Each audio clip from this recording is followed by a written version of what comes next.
it takes education and training for dementia residents and dementia units to realise that they have a functioning past memory, even though they have a poor and failing present memory. Because often what happens is that the failing present memory gives so much confusion and anxiety that the person can't get past that or through that to realise that they have got a past memory that they can function with and capitalise on. So few can do this, but some do actually manage to get through these barriers. Two dementia residents in particular, did manage to get through these barriers and realise, in fact, that they did have a past memory and they could tap into that. The two examples of this, one was a school teacher and the man was from the army. So the school teacher did quizzes and crosswords and word games. She was an excellent communicator. And I think the big thing with her is that she was confident and creative. She always said, I'll never let anything beat me. So even though she had the training of being a school teacher, so she was used to using her past memory with history and social studies and geography, etc. But she had a real confidence about her. She never let the stigma of dementia get to her. She was never overwhelmed by it.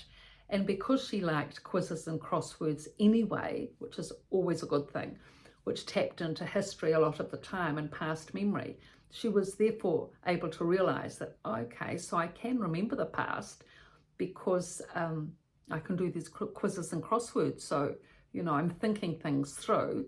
I'm still using my intelligence. So she actually used to say, me, dementia, I haven't got dementia, because to her, she didn't have dementia.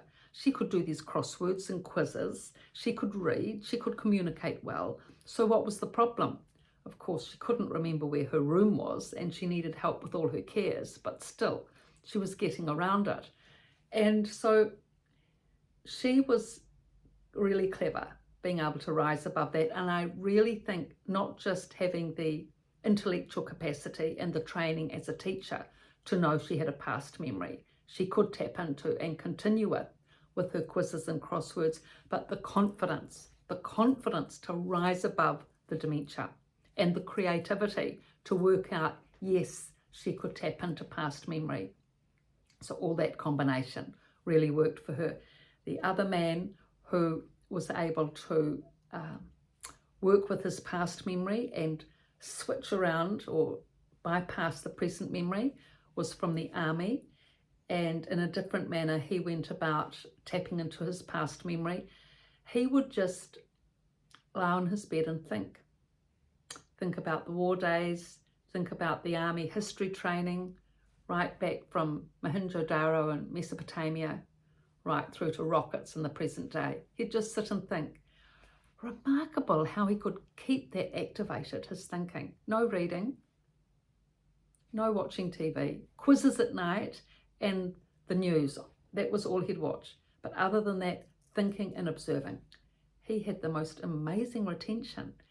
And so he realised that he could think into the past, tap into the past memory, because he'd lie on his bed and think all day.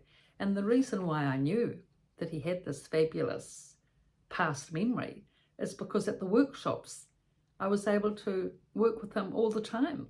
He was fantastic. When he said to me,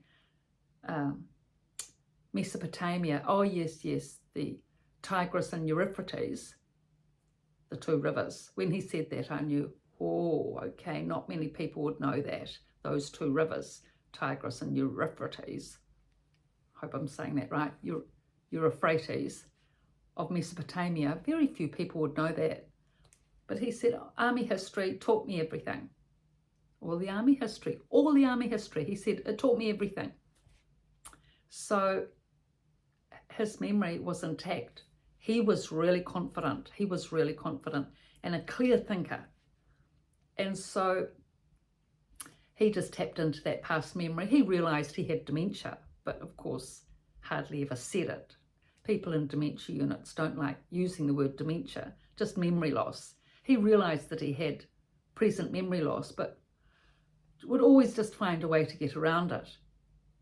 So in this way, these marvellous dementia residents can either work it out for themselves, the minority, that they've got past memory and how to keep that active and cognitive.